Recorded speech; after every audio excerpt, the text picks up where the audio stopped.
আমরা আশা করেছিলাম বহু রক্ত জীবন অনেক অশ্রু আর ঘামের বিনিময়ে অর্জিত জুলাই বিপ্লব পরবর্তী বাংলাদেশের মানুষ তাদের ব্যালটের অধিকার ফিরে পাবে, কিন্তু দুর্ভাগ্যজনকভাবে 12ই ফেব্রুয়ারি মানুষের ব্যালটের অধিকারের সাথে নির্মম তামাশা করা হয়েছে। সারাদিন শান্তিপূর্ণ নির্বাচনের প্রকাশ্য নাটক সাজিয়ে সন্ধ্যার পর থেকে সূক্ষ্ম ইঞ্জিনিয়ারিংয়ের মাধ্যমে টার্গেটকৃত ব্যক্তিদেরকে জাতীয় সংসদে যাওয়ার পথে প্রতিবন্ধকতা সৃষ্টি করা হয়েছে।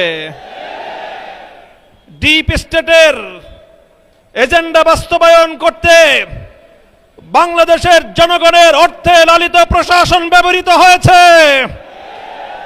সিসি, আপনাকে বলতে চাই, আপনার পূর্ববর্তী সিসির পরিণাম থেকে আপনি শিক্ষা গ্রহণ করুন।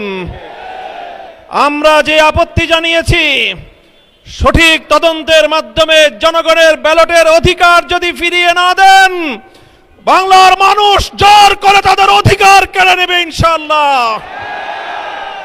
আপনাদের এই প্রহসনের প্রতিবাদ করার পর গোটা বাংলাদেশ জুড়ে আমাদের 11 দলীয় নির্বাচনী ঐক্যের নেতা কর্মী সমর্থকদের উপর যেই পৈশাচিকতা চালানো হচ্ছে, আমাদের বোনদেরকে ধর্ষণ করা হয়েছে, আমাদের মা বোনদের শ্লীলতাহানি শুধু নয়, তাদেরকে শারীরিকভাবে লাঞ্ছিত করা হয়েছে, আমাদের বাড়িঘরে অগ্নিসংযোগ করে বাংলাদেশে আবার নতুন করে ফ্যাসিবাদ ফিরিয়ে আনবার পায়তারা চালানো হচ্ছে।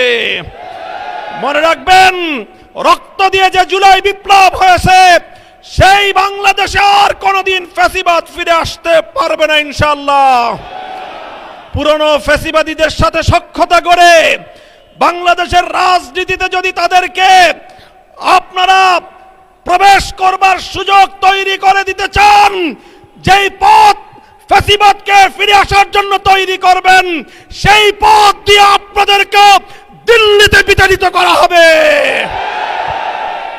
তৃতীয় কথা আমাদের পরিষ্কার, শরীফ ওসমান হাদি সহ প্রতিটি হত্যাকাণ্ডের বিচার করতে হবে। জুলাই বিপ্লবের আকাঙ্ক্ষা বাস্তবায়ন করতে হবে। জুলাই স্পিরিট থেকে যদি এক চুল পরিমাণ বাংলাদেশকে বিচ্যুত করার ষড়যন্ত্র করা হয়, জুলাই যোদ্ধারা আবার মাঠে নামবো, আবার মাঠে নামবো, আবার মাঠে নামবো ইনশাআল্লাহ।